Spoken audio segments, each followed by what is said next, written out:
City news తెలుగుకి స్వాగతం. ఈనాటి ముఖ్యాంశాలు. ప్రజల కోసం నిరంతరం అధ్యయనం చేస్తూ ఉంటాం. ఒక్కో ఇటుక పేరుస్తూ ముందుకు వెళ్తున్నాం. అనుక్షణం ప్రజల కోసమే పనిచేస్తాం. అసెంబ్లీలో సీఎం చంద్రబాబు ప్రసంగం.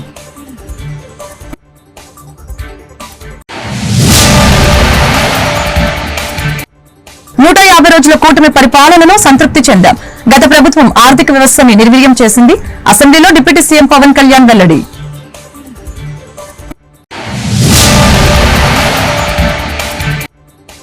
రాష్ట్ర బడ్జెట్ పై వైసీపీ అధినేత జగన్ కీలక వ్యాఖ్యలు. బడ్జెట్ చూస్తే చంద్రబాబు ఆర్గనైజ్డ్ క్రైమ్ తెలుస్తోంది. హామీలను ఎగ్గొట్టి అబద్దాలకు రెక్కలు కట్టారని విమర్శ. గతంలో ఎన్నడూ లేని విధంగా 2024 ఎన్నికల్లో ప్రజలు తీర్పిచ్చారని సీఎం చంద్రబాబు తెలిపారు. 150 రోజుల్లో తమ ప్రభుత్వం చేపట్టిన పనుల్ని ప్రజలకి వివరించాల్సిన బాధ్యత తమపై ఉందని చెప్పారు. వైఎస్ఆర్సీపీ పాలనలో జరిగిన అక్రమాలపై ఎంత తవ్వితే అంత బయటకు వస్తున్నాయని చెప్పారు. ఒక్కో ఇటుక పేరుస్తూ ముందుకు వెళ్తున్నామని ఈ సందర్భంగా తెలియజేశారు. 4 దశాబ్దాలుగా ప్రజలు నన్ను ఆదరించారు. వారికి జీవితాంతం రుణపడి ఉంటానని తెలియజేశారు. 24 కమెర్మెంట్ లో దాడి చేస్తే వెంకటేశ్వర స్వామి పునర్జన్మ ప్రసాదించి ప్రాణభిక్ష పెట్టారని అన్నారు. ఈ సభలోని నా కుటుంబ సభ్యులను అవమానపరిచేలా మాట్లాడారు. 4సారి సీఎంగా బాధ్యతలు చేపట్టాను. నాపై నమ్మకంతో ఈ బాధ్యతలు అప్పగించారని సీఎం చంద్రబాబు వెల్లడించారు. 95లో మొట్టమొదటిసారి ముఖ్యమంత్రి అయ్యాను. మళ్ళీ 99లోనే కంటిన్యూ అయ్యాను. 2014లో ముఖ్యమంత్రి అయ్యాను. 2024లో మళ్ళా ముఖ్యమంత్రి అయ్యాను. కానీ ఇలాంటి పరిస్థితి నా జీవితంలో ఎప్పుడు చూడలేదు. ఈరోజు ఎంత తవ్వితే అన్ని అవకతవకలు కానీ భయంకరమైన విషయాలు వచ్చే పరిస్థితి వస్తూ ఉంది. అందుకే మనకంటే ప్రజలు ఎక్కువ ఆలోచించారు. వాళ్ళు ఏదైతే ఆలోచించారో దాని పర్యవసానమే మొన్న మనకిచ్చినటువంటి తీర్పు.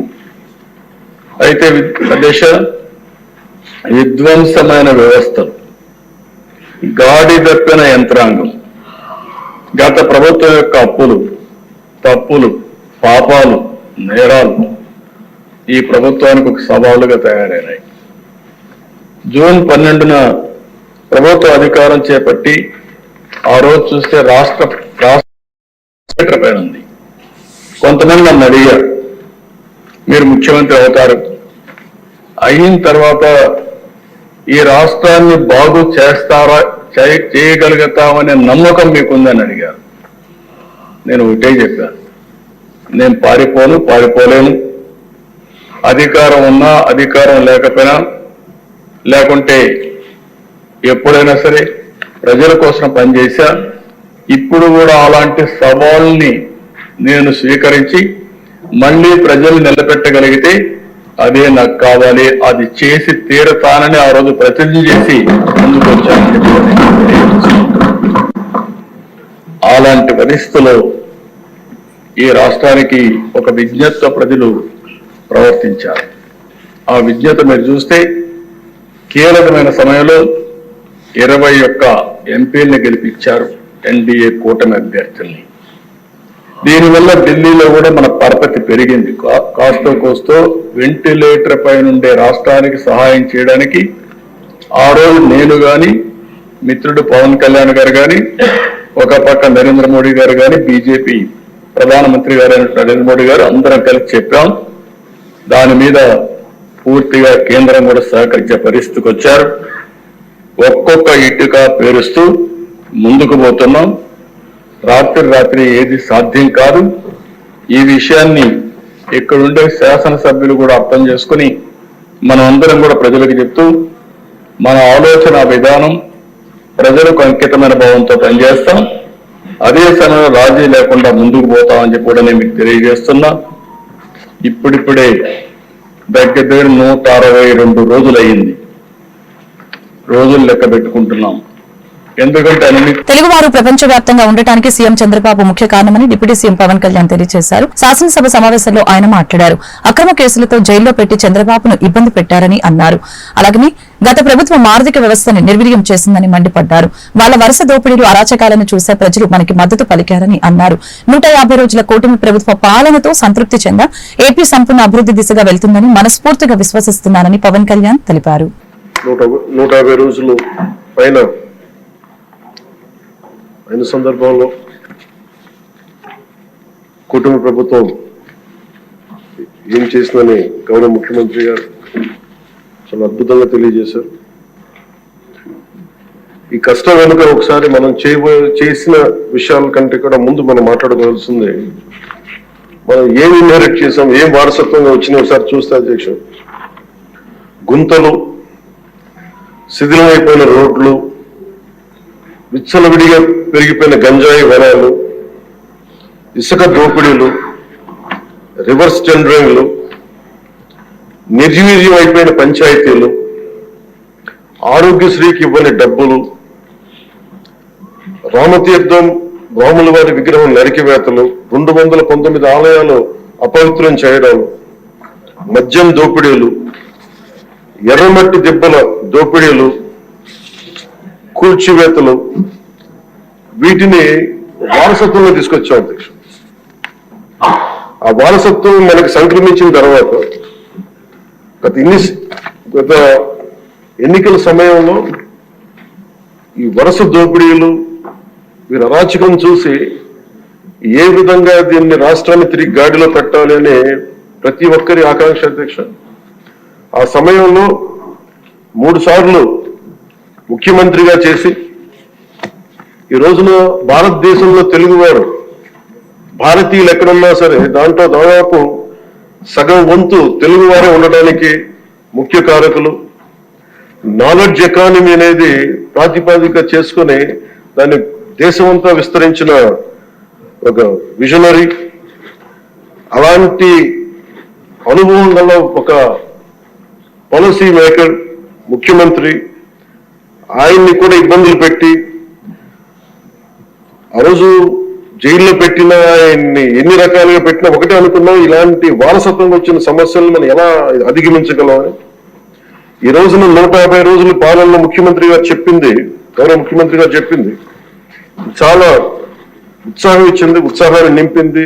బడ్జెట్ చూస్తే చంద్రబాబు ఆర్గనైజ్డ్ క్రైమ్ తెలుస్తుందని, హామీలు ఎగ్గొట్టడానికి బాబు అబద్దాలకి రెక్కలు కట్టారంటూ వైఎస్ఆర్సీపీ అధ్యక్షులు వైఎస్ జగన్మోహన్ రెడ్డి మండిపడ్డారు. బాబు హయాంలో కన్నా వైఎస్ఆర్సీపీ హయాంలో తలసరి ఆదాయం పెరిగిందని తెలియజేశారు. లేని అప్పులు ఉన్నట్లుగా అబద్దాలకి రెక్కలు కట్టి తప్పుడు ప్రచారం చేస్తున్నారు. మేనిఫెస్టో పేరుతో మాయా పుస్తకం తెచ్చారు అంటూ చంద్రబాబుపై వైఎస్ జగన్ మండిపడ్డారు. వైఎస్ఆర్సీపీ అధికారంలో ఉండగా 1,30,000 ఉద్యోగాలు ఇచ్చారు. ఆర్టీసీలో 50,000 ఉద్యోగాల్ని రెగ్యులరైజ్ చేసినట్లు తెలియజేశారు. 2.66 లక్షల వాలంటీర్ల నియామకాలు చేశాం. కూటమి ప్రభుత్వం అధికారంలోకి వచ్చాక ఒక్క ఉద్యోగమని ఇచ్చిందా? కూటమి ప్రభుత్వం అధికారంలోకి వచ్చాక 2.66 లక్షల వాలంటీర్ల ఉద్యోగాలు పీకివేశారు అంటూ వైఎస్ జగన్ ఆగ్రహం వ్యక్తం చేశారు. రాష్ట్రానికి సంబంధించిన అప్పులు 2018-19 సంవత్సరం అంటే తన చివరి సంవత్సరం నాటికి తాను చూపించిన బడ్జెట్ డాక్యుమెంట్ ప్రకారమే అప్పులు 2,57,000 కోట్లు తాను దిగిపోయే సమయానికి అప్పులు ఉన్నాయి అని తానంతటి తానే చూపించాడు. అంటే పబ్లిక్ డెట్ అవుట్ స్టాండింగ్. అదే మాదిరిగా పేజ్ నెంబర్ 16లో అదే 2018-19కి సంబంధించి గవర్నమెంట్ గ్యారంటీ ఇచ్చిన అప్పులు కూడా లెక్కేసుకుంటే ఎంత, తాను దిగిపోయే నాటికి ఉన్న అప్పులు వైఎస్ఆర్సీపీ ప్రభుత్వం దిగిపోయే నాటికల్లా 6,46,000 కోట్ల రూపాయలను తానే తేల్చి చెప్పాడు. తాను ప్రవేశపెట్టిన బడ్జెట్ డాక్యుమెంట్లే సాక్ష్య ఆధారాలతో సహా ఇక్కడ ప్రవేశపెడతా ఉన్నాం. ఈ రిపోర్టుకు తోడు ఖాగ్ అంటే రాష్ట్ర ప్రభుత్వాన్ని ఆడిట్ చేసే కాన్స్టిట్యూషనల్ బాడీ ఖాగ్ చెప్పిన నివేదిక కూడా ఒకసారి చూసినట్టు, నీవు ప్రవేశపెట్టిన బడ్జెట్, నీవు ప్రవేశపెట్టిన నీ లెక్కలను ఖాగ్ కూడా, కాన్స్టిట్యూషనల్ బాడీ ఖాగ్ కూడా ఆడిట్ చేసి ధృవీకరించిన తర్వాత అవి కూడా, ఆ రిపోర్ట్ కూడా నువ్వు కూడా అసెంబ్లీలో నువ్వే టేబుల్ చేసిన తర్వాత మరి నువ్వు చెప్పిన నీ లెక్కలు, నువ్వు చెప్పిన ఈ నంబర్స్ మరి నువ్వే ప్రవేశపెట్టిన తర్వాత ఈ అప్పుల గురించి మీరు ఖరారు చేసిన వివరాల మీద మీరే ఒప్పుకోకపోతే ఇక మీరు అసెంబ్లీలో ఈ నెంబర్స్ ఇవన్నీ ఎందుకు ప్రవేశపెట్టారు? మీరు పెట్టిన వాటి మీదనే మీరే చిన్న చిన్న వాటిల్లో కూడా మోసాలే. చిన్న వాటిల్లో కూడా ఏంది, గ్యాస్ సిలిండర్లు, ఉచిత బస్సులు, ఇలాంటి చిల్లరయి చిన్నయి వీటిలో కూడా మోసాలే. వీటికి సంబంధించి కూడా మన గ్యాస్కి సంబంధించి అసెంబ్లీలో వీళ్ళు మాట్లాడిన మాటలు, ఫైనాన్స్ మినిస్టర్ ఒకటి మాట్లాడతాడు, సివిల్ సప్లైస్ మంత్రి ఒకటి మాట్లాడతాడు. నిజంగా ఆంధ్ర రాష్ట్రంలో యాక్టివ్ సిలిండర్లు ఎంత ఉన్నాయనంటే, ఇది ఎల్పిజి కనెక్షన్స్ ఆంధ్ర రాష్ట్రంలో దేశంలో మొత్తాన్ని చూస్తే ఎంతుండాయని చూస్తే వాళ్ళు పెట్టిన రిపోర్ట్ల ప్రకారంగానే ఆంధ్ర రాష్ట్రంలో యాక్టివ్ సిలిండర్లు 1,55,00,000. ఇది నేను ఇచ్చిన డేటా కాదు, source PSU OFCs. Shri Durgamalleswara Swami వారి దేవస్థానం విజయవాడ ఈ రోజు శ్రీశైల దేవస్థానం నుంచి శ్రీమతి శ్రీశైల జగద్గురు శ్రీ డాక్టర్ చెన్న సిద్ధారాం పండితారాధ్య శివాచార్య మహాస్వామీజీ దేవస్థానానికి విచ్చేగా ఆలయ ఈవో కెఎస్ రామారావు ఆలయ మర్యాదలతో స్వాగతం పలికారు. అనంతరం ఈవో స్వామీజీకి అమ్మవారి స్వామివారి దర్శన భాగ్యాన్ని కల్పించారు. అలాగే అనంతరం ఆలయ ఈవో మరియు వేద పండితులు స్వామీజీకి పండ్లు, పూలు, చిత్రపటం సమర్పించారు.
అభిరక్షతు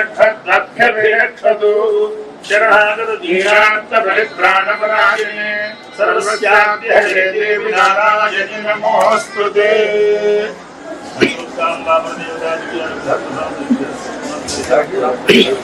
సకల కార్య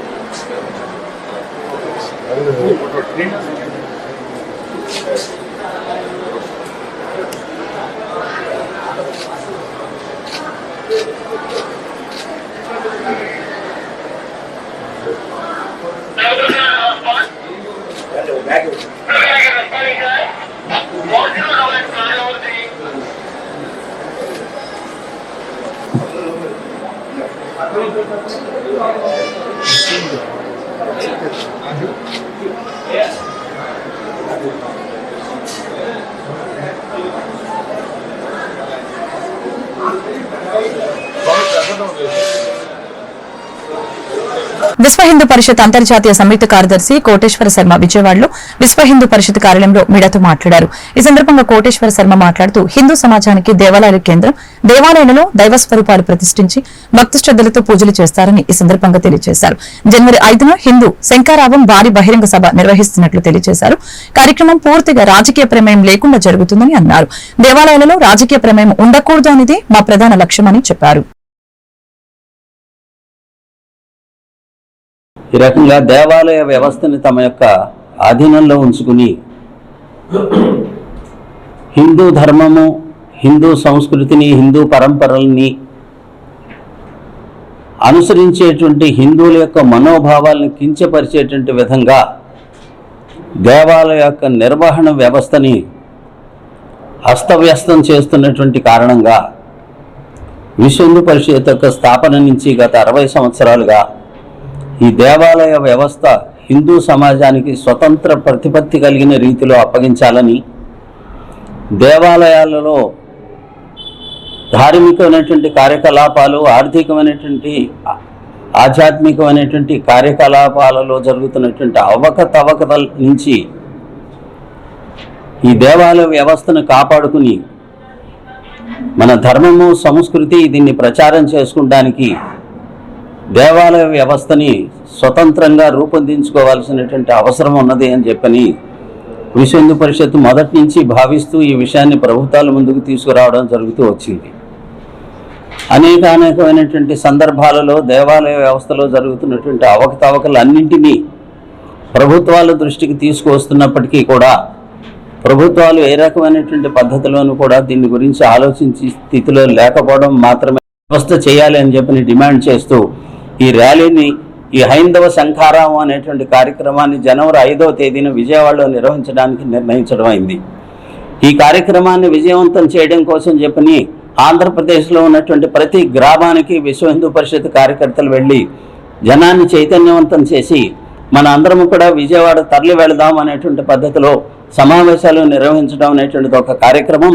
ప్రతి ఒక్క దేవాలయంలోనూ కూడా దేవాలయాల యొక్క వ్యవస్థను స్వతంత్ర ప్రతిపత్తి కలిగినటువంటి విధంగా హిందూ సమాజానికి అప్పగించాలి అనేటువంటి ఈ సంకల్పంతో ప్రతి ఒక్క దేవాలయంలో కూడా సామూహికమైనటువంటి ఆరతులు నిర్వహించాలని, హారతి కార్యక్రమాన్ని చేపట్టాలని చెప్పని అన్ని మండలాలలోనూ కూడా హిందూ సమ్మేళనాలు నిర్వహించి ఈ ఆవశ్యకత గురించి సర్వసాధారణమైనటువంటి హిందువులందరికీ తెలియజెప్పేటువంటి విధంగా ముందస్తు కార్యక్రమాలుగా వీటన్నిటిని కూడా విశ్వ హిందూ పరిషత్ యోజన చేసి విజయవంతంగా లక్షల సంఖ్యలో విజయవాడకి హిందూ ప్రజలందరూ చేరుకునేటువంటి కార్యక్రమాన్ని రూపొందించాం.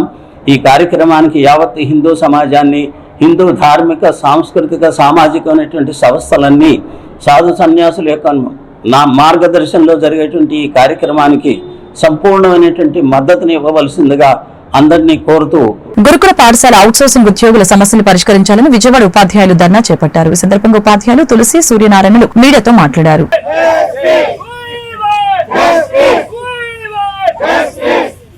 గురుకుల ఉపాధ్యాయుల సమస్యలపైన స్పందించాలి. గిరిజన గురుకుల ఉపాధ్యాయుల సమస్యలపైన స్పందించాలి. గిరిజన గురుకుల ఉపాధ్యాయుల సమస్యలపైన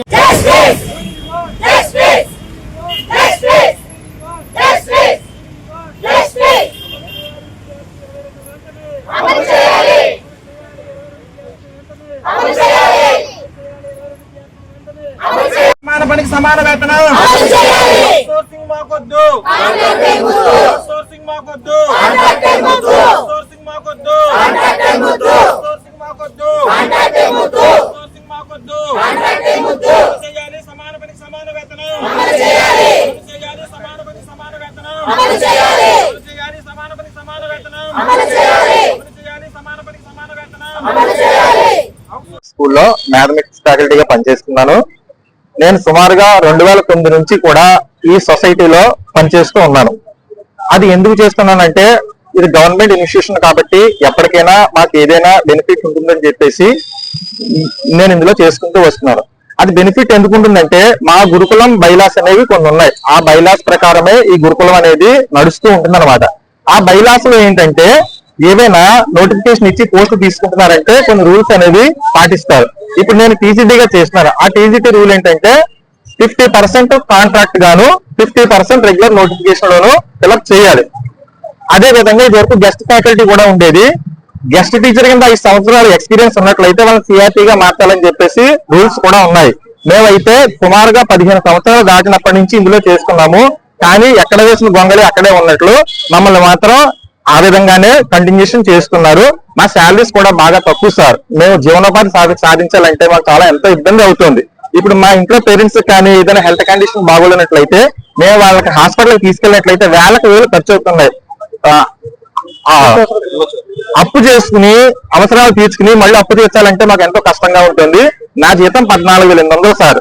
దీంట్లో అనే కేటగిరీలు ఉన్నాయి. టీజీటీ కేటగిరీకి సంబంధించి 14,800, టీజీటీ కేటగిరీకి సంబంధించి 16,100, జేఏలకి సంబంధించి 18,000, టీఈటీకి 10,900, టీడీ కూడా 18,000, ఆత్మక్రాఫ్ట్ కూడా 10,900 చెల్లిస్తున్నారు. ఇదే విధంగా మా స్కూల్కి వచ్చే టీచర్లు 20-30 కిలోమీటర్ల దూరం నుంచి వస్తున్నారు. వాళ్ళకి ఏంటంటే డైలీ బస్ ఛార్జెస్ కి నెలంతా కట్టుకుంటే 3-4 వేలు అయిపోతుంది. వాళ్ళకి మిగిలిది ఏంటంటే ఒక 6,000-7,000 మాత్రమే మిగులుతుంది.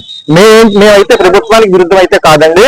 దయచేసి విద్యుత్ కాంట్రాక్టు కార్మికుల సమస్యని పరిష్కరించాలని డిమాండ్ చేస్తూ విజయవాడ ధర్నా చౌక్ లో United electricity contract workers union ఆధ్వర్యంలో ధర్నా చేపట్టడం జరిగింది. వైకాపా ప్రభుత్వం కాంట్రాక్ట్ విద్యుత్ కార్మికులని క్రమబద్దీకరిస్తామని హామీ ఇచ్చి అమలు చేయలేదని చెప్పారు. కూటమి ప్రభుత్వం ఎన్నికల్లో కాంట్రాక్ట్ విద్యుత్ కార్మికుల్ని క్రమబద్దీకరిస్తామని ఇచ్చిన హామీ అమలు చేయాలని కోరారు.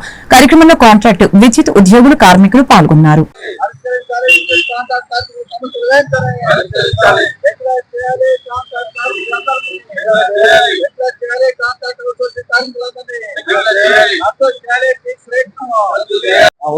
NCH Srinivas, United electricity contract workers union జిల్లా గౌరవాధ్యక్షులు, సిఐటి జిల్లా ప్రధాన కార్యదర్శి. విద్యుత్ రంగ అభివృద్ధిలో కీలకమైన పాత్ర విద్యుత్ కాంట్రాక్ట్ కార్మికులు బాగా చేస్తా ఉన్నారు. విద్యుత్ కాంట్రాక్ట్ కార్మికుల బతుకులు మాత్రం దుర్భరంగా తయారవుతాయి.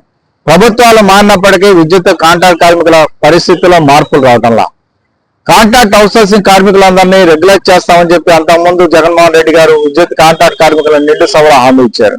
కానీ ఆచరణలో ఏరు దాటేదాకా ఏటి మల్లాన, ఏరు దాటిన తర్వాత మూడి మల్లాన చందాన 5 సంవత్సరాల పాటు ఆయన విద్యుత్ కాంట్రాక్ట్ కార్మికుల రెగ్యులేషన్ గురించి చూసేతల పైపెచ్చు కార్మికుల యొక్క సమస్యల పరిష్కారం చేయడంలో కూడా సిద్ధంగా 2022లో చేసినటువంటి పిఆర్సీ బకాయిలు ఈ రోజు కూడా అమలు కానటువంటి పరిస్థితి ఉంది.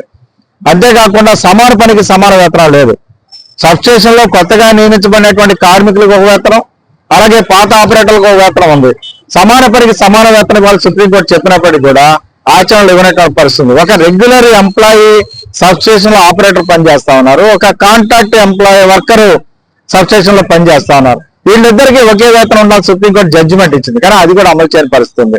అలాగే పీస్ రేట్ పద్ధతిన మీటర్ రీడర్లు ఉన్నారు, అలాగే బిల్ కలెక్టర్లు ఉన్నారు, దాంతో పాటుగా హమాలిస్తున్నారు. పీస్ రేట్ రద్దు చేసి వాళ్ళకి వేతనాలు ఇవ్వాలని అడుగుతున్నాం. స్మార్ట్ మీటర్లు ఈ రోజు పెట్టడానికి అదానీ కంపెనీకి ప్రభుత్వం ఆర్డర్ ఇచ్చింది. స్మార్ట్ మీటర్లు పెడతా ఉన్నారు. స్మార్ట్ మీటర్స్ ఇచ్చినట్లయితే మీటర్ రీడర్లకి పని ఉండదు, బిల్ కలెక్టర్లకు పని ఉండదు, తద్వారా ఉపాధి కోల్పోయే పరిస్థితి వస్తుంది. మా ప్రభుత్వం ఉపాధి కల్పించే ప్రభుత్వం అని చెప్పారు. ఆచరణలో జగన్మోహన్ రెడ్డి విధానాలను ఈరోజు చంద్రబాబు అనుసరిస్తున్నటువంటి పరిస్థితి ఉంది. కాబట్టి ప్రత్యామ్నాయం వీళ్ళకి చూపాలి. వీళ్ళు విద్యుత్ సబ్స్టేషన్ లో ఆపరేటర్లు గానో లేకపోతే మరో రూపంలోనో వాళ్ళకి పని కల్పించాల్సిన బాధ్యత ప్రభుత్వాన్ని అని చెప్పేసి మీకు కోరుతా ఉన్నాం. అలాగే ఈరోజు స్టోర్స్ హమాలీలకు సంబంధించి కూలీ రేట్లు పెంచాల్సిన బాధ్యత ప్రభుత్వాన్ని, కానీ ఆ పని విస్మరించింది. 2013లో పెయిడ్ హాలిడేస్ ఇవ్వాలని చెప్పి, నేషనల్ ఫెస్టివల్ హాలిడేస్ సంబంధించి ఇవ్వాలని చెప్పి సర్క్యులర్ ఉన్న ఆచరణలో అమలు కానటువంటి పరిస్థితి ఉంది. దాదాపుగా 9 సంవత్సరాల కాలంలో ఈ రోజు ప్రభుత్వం పెయిడ్ హాలిడేస్ అమలు చేయడం రీత్యా ఒక్కో కార్మికుడు ₹1,00,000 పైగా నష్టపోయినటువంటి పరిస్థితి ఉంది. ఇప్పటికైనా కాంట్రాక్ట్ కార్మికుల సమస్య పరిష్కరించాలి. 22 ఎన్టీఆర్ జిల్లా నందిగామ ఎక్సైజ్ శాఖ పరిధిలో అక్రమ మద్యం అమ్మకాలని పాల్పడితే కఠిన చర్యలు తీసుకుంటామని నందిగామ ఎక్సైజ్ శాఖ సీఏ బంగరాజు తెలియజేశారు. నందిగామ ఎక్సైజ్ శాఖ కార్యాలయంలో విలేకరులతో మాట్లాడుతూ నందిగామ ఎక్సైజ్ పరిధిలో మద్యం అక్రమ విక్రయాలు జరుగుతున్నాయని, ఇటీవల మీడియాలో కథనాలు వచ్చిన నేపథ్యంలో ఎవరైనా అటువంటి చర్యలకు పాల్పడితే చట్టపరమైన చర్యలు తీసుకుంటామని ఈ సందర్భంగా హెచ్చరించారు. ఓకే అండి, ఇప్పుడు గవర్నమెంట్ నోటిఫికేషన్ ప్రకారం మన నందిగామ ఎక్సైజ్ సర్కిల్ పరిధిలో 16 షాపులు రావడం జరిగినాయి. 16 షాపులకి లైసెన్స్లు ఇవ్వడం జరిగినాయి. ప్రస్తుతం వ్యాపారం జరుగుతుంది. దానికి సంబంధించి ఎటువంటి ఇర్రెగ్యులారిటీస్ లేవు. అప్పుడప్పుడు మాకు ఏమైనా సమాచారం వచ్చినా లేదా కంప్లైంట్లు వచ్చినా సరే మేము అటెండ్ అవుతున్నాం. దాంట్లో భాగంగా కేసులు అవి కూడా బుక్ చేయడం జరిగింది. బిల్ షాపులు అంటే బిల్ షాపులు ఎట్టి పరిస్థితుల్లోనూ ఉండడానికి వీల్లేదండి. దానికి సంబంధించి వాటి మీద కూడా మేము రెగ్యులర్గా రైడ్లు చేస్తున్నాం. బిల్ షాపుల మీద కేసులు రాస్తున్నాం. తర్వాత మనకు తెలంగాణ మద్యం నుంచి వస్తున్న దాని మీద కూడా నిఘా పెట్టాం. దాని మీద కూడా రైడ్లు చేస్తున్నాం. మా దృష్టికి వచ్చింది ఏది కూడా మేము వదలట్లేదు. ఒకవేళ అటువంటి దొరికినా సరే వాళ్ళ మీద కఠినమైన చర్యలు ఉంటున్నాయి. వాళ్ళకి కేసులు కడుతున్నాం. అంతా జరుగుతుంది. ఒకవేళ బిల్ షాపులు మాకు తెలియకన్నా నడిపిన సందర్భాలు ఉంటే కనుక, అటువంటివి ఉంటే కనుక మాకు తెలియజేస్తే మేము దాని మీద యాక్షన్ చేస్తాం. కంట్రోల్ చేయకపోవడం అనేది ఏముండదు. కాకపోతే ఇందాక చెప్పినట్టుగా తెలియకన్నా, ఇప్పుడు షాపుల్లో తెలియకన్నా, వీళ్ళు తెలియకన్నా కొనుక్కోవడానికి తీసుకెళ్ళి ఒక ₹5, ₹10 ఎక్స్ట్రా తీసుకెళ్ళి అమ్ముకోవడానికి కొంతమంది వ్యక్తులు చేయడం జరుగుతుంది. అటువంటి వాళ్ళ మీద దృష్టి పెట్టాం. షాపుల దగ్గర కూడా నిఘా పెట్టాం. పలానా ప్రతి షాపు దగ్గర ఎంఆర్పి ధరలు, తర్వాత ఎంఆర్పి ధరకే అమ్మాలని, తర్వాత 21 సంవత్సరాల లోపు ఉన్న వ్యక్తులకి మాత్రమే మద్యం అమ్మాలని, అటువంటివి సంబంధించిన ఇర్రెగ్యులారిటీస్ ఏమన్నా సరే మాకు తెలియజేయవచ్చని సంబంధించి ప్రతి గ్రామ సచివాలయంలోనూ, తర్వాత షాపుల దగ్గర కూడా మా నెంబర్లో ఎస్ఐ కానిస్టేబుల్ ఎస్ఐ దగ్గర నుంచి పై వరకు ఉన్న నెంబర్లన్నింటినీ మేము అక్కడ పెట్టాము. ఆయా నెంబర్ల ద్వారా మాకు టోల్ ఫ్రీ నెంబర్ కానీ మాకు కానీ ఈఎస్ గారు కానీ ఎవరికైనా సరే విషయం కృష్ణా జిల్లా గుడివాడ ఏరియా ఆసుపత్రిలో ఆకస్మిక తనిఖీలు నిర్వహించిన రాష్ట్ర వైద్య ఆరోగ్య కమిషన్ చైర్మన్, రాష్ట్ర వైద్య ఆరోగ్య కమిషన్ మరియు ఫ్యామిలీ వెల్ఫేర్ చైర్మన్ వాకాటి కరుణ ఆకస్మిక తనిఖీ చేయడం జరిగింది. ఆకస్మిక తనిఖీలో భాగంగా ఆసుపత్రిలో వివిధ విభాగాలని తనిఖీ చేయడం జరిగింది. హాస్పిటల్లో ఉన్న బ్లడ్ బ్యాంకు, ఆపరేషన్ థియేటర్ ని పరిశీలించారు. కార్యక్రమంలో ఏరియా ఆసుపత్రి డాక్టర్లు అందరితో సమావేశం నిర్వహించారు.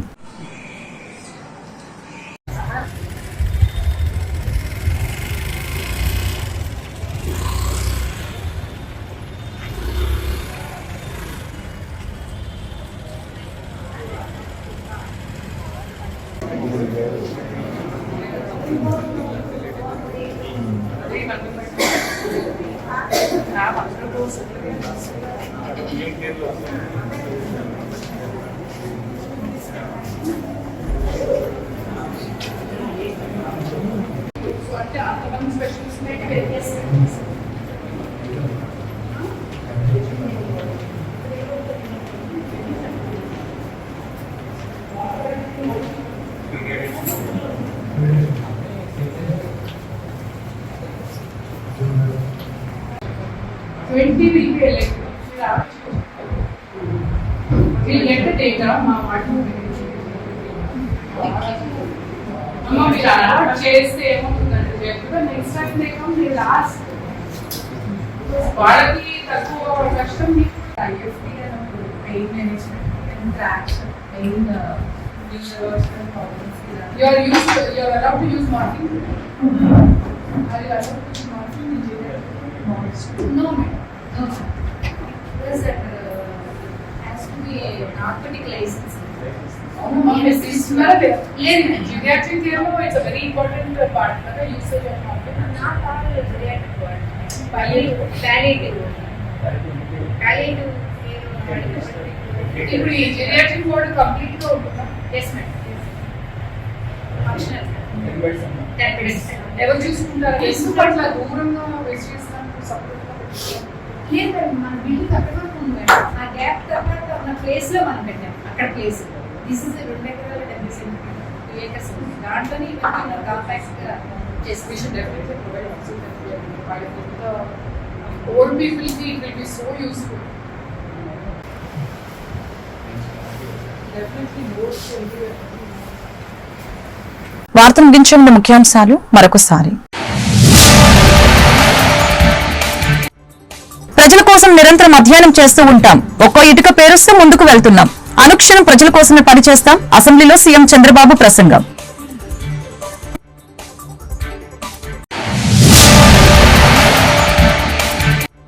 నూట 50 రోజుల కూటమి పరిపాలనలో సంతృప్తి చెందాం. గత ప్రభుత్వం ఆర్థిక వ్యవస్థని నిర్వీర్యం చేసింది. అసెంబ్లీలో డిప్యూటీ సీఎం పవన్ కళ్యాణ్ వెల్లడి.